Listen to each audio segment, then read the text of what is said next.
Ada seorang kaisar, raja dari Romawi, namanya Kaisar Julian.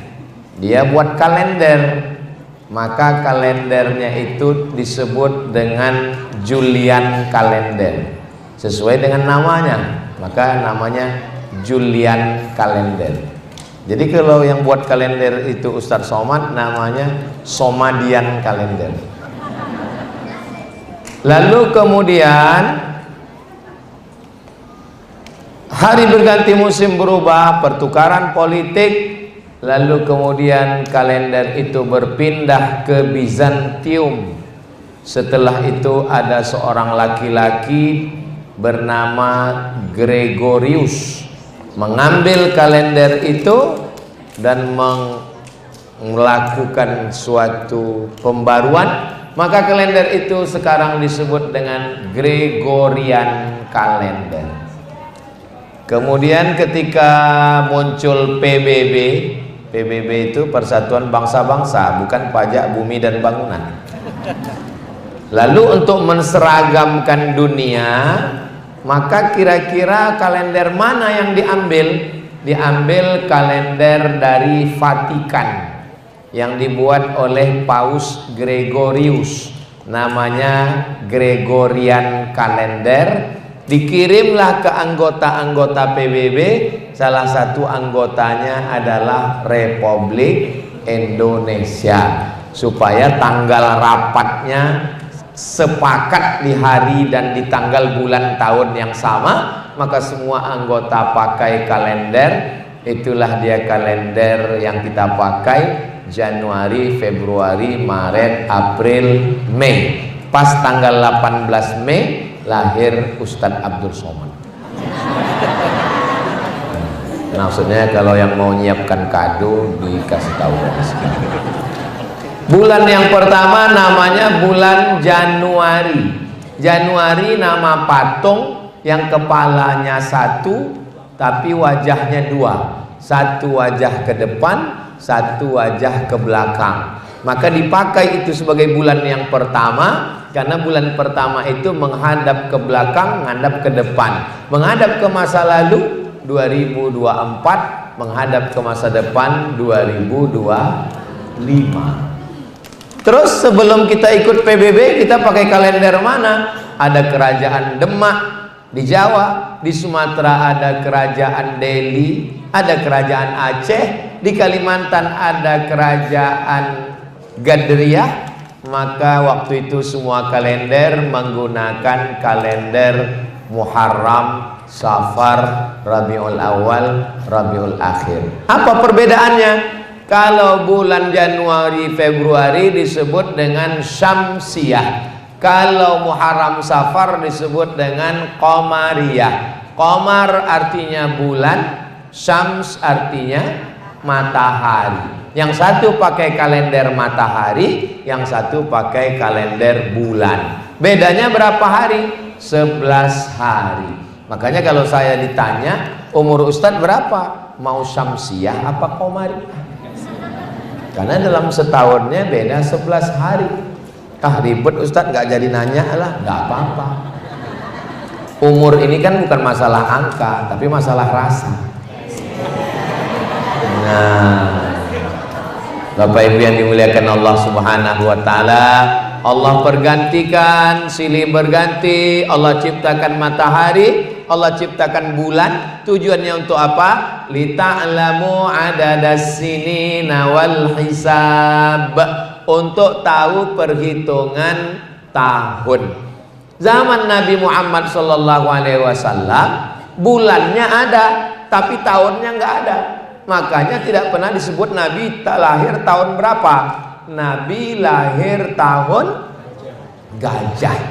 Kenapa selalu dikaitkan dengan peristiwa? Karena mereka nggak punya tahun, jadi dikaitkan dengan peristiwa. Sama misalnya seperti ibu, anaknya lahir terus ibu nggak catat tahun berapa, tapi ingat peristiwa. Ibu lahir tahun berapa? Ya kira-kira Hiroshima Nagasaki kena bom atom lah, berarti 1945 itu. Anak ibu lahir berapa? Anak saya itu lahirnya Pak Ustadz ketika Gestapo. Kalau yang nomor 2 ini lahir waktu itu pohon kelapa di belakang rumah disambar petir Pak Ustadz. Kalau cucu yang ini, cucu ini namanya Covidia, waktu Covid Pak Ustadz. Covid berarti 2019. Nah, mengaitkan satu dengan peristiwa, maka kedua bulan dan matahari dipakai sekarang di Indonesia. Ustadz Somad lahirnya tanggal 30 Muharram, Safar, Rabiul Awal, Rabiul Akhir, Jumadil Awal. Saya lahir tanggal 30 Jumadil Awal, kalau Masehinya 18 Mei. Tahunnya apalah arti sebuah tahun. Saudaraku yang dimuliakan Allah Subhanahu wa taala.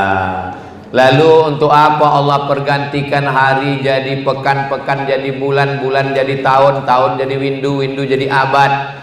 Wa tilkal ayyamu nudawiluha bainan nas. Hari-hari itu kami pergantikan di antara manusia. Untuk apa? Liya'lamu, supaya Allah Subhanahu wa taala menguji. Wa tilkal ayyamu nudawiluha bainan nas liya'lamallahu alladhina amanu wa yattakhidha minkum syuhada. Tujuannya cuma 2, untuk menguji siapa yang imannya istiqomah. Tahun 2024 istiqomah, 2025 jadi Aisyah. Istiqomah sampai mati, la ilaha illallah Muhammadur Rasulullah. Apakah dengan bertambahnya tahun kita bertambah iman atau bertambah kekufuran? Al-iman yazidu wa yanqus. Iman itu bertambah dan iman itu bisa berkurang. Loh, bertambahnya dengan apa? Yazidu bitta'ati, bertambah dengan ketaatan, bertambah dengan ibadah. Makanya kata Ustadz Dr. Ahmad Ghazali tadi, maka kita ini sekarang muhasabah. Muhasabah diambil dari kata hisab. Hasabah yuhasibu, muhasabah. Hisab artinya menghitung. Zaman dulu ibu-ibu nama pelajarannya ilmul hisab. Ilmul hisab itu apa? Matematika. Lalu muhasabah itu kita sedang menghitung-hitung berapa amal kita, berapa dosa kita. Satu hari berapa jam? 12 jam siang, 12 jam malam. 12, 12, 24. 24 itu dibagi berapa? Bagi 3. 8 jam kerja, masuk jam 8, pulang jam 4. Habis itu istirahat 8 jam. Kalau nggak istirahat 8 jam kena penyakit 6L, lemah, lesu, liat, toy, loyo, lunglai. 8 jam tidur, 8 jam kerja, tinggal 8. Yang 8 itu kemana? Kabi kaci, kabi ham 1 jam, coach hotahi 1 jam, scroll 1 jam, Instagram 1 jam, Facebook 1 jam, Telegram, miligram, kilogram, grup WhatsApp, grup yang paling ditakuti sekarang namanya grup emak-emak garis keras. Habis waktu semua. Sementara sholat berapa lama? Sholat cuman 5 menit, itu pun kalau berjamaah. Kalau sholat sendiri 2 menit kurang 3 detik. Kok cepat betul? Nama imamnya Imam Valentino Rossi. Jadi hari ini kita sedang muhasabah. Dari umur, kalau kita berumur 63 tahun dibagi 3, maka untuk tidur saja 21 tahun. Tidur 21 tahun. Itu kalau tidurnya 8 jam. Kalau yang tidur waktu khutbah Jumat, yang tidur waktu pengajian, tidurnya aja 21 tahun. 21 tahunnya lagi kerja. Yang 21 tahun lagi kemana? Nongkrong di pos kamling 3 bulan. Lalu kemudian berdoa minta masuk surga. Kata malaikat, maksud Allah Lalu kita masuk surga cukup dengan amal kita ini? Kita masuk surga karena kasih sayang Allah. Mudah-mudahan Allah masih sayang sama kita. Makanya masuk masjid kita minta kasih sayang Allah. Allahumma ftahli abwaba rahmatik. Duduk antara dua rahmatik, bukan rematik. Duduk antara dua sujud minta kasih sayang Allah. Rabbil firli warhamni. Orang yang meninggal dunia didoakan dapat kasih sayang Allah. Allahumma firlahu warhamhu. Namanya siapa? Almarhum.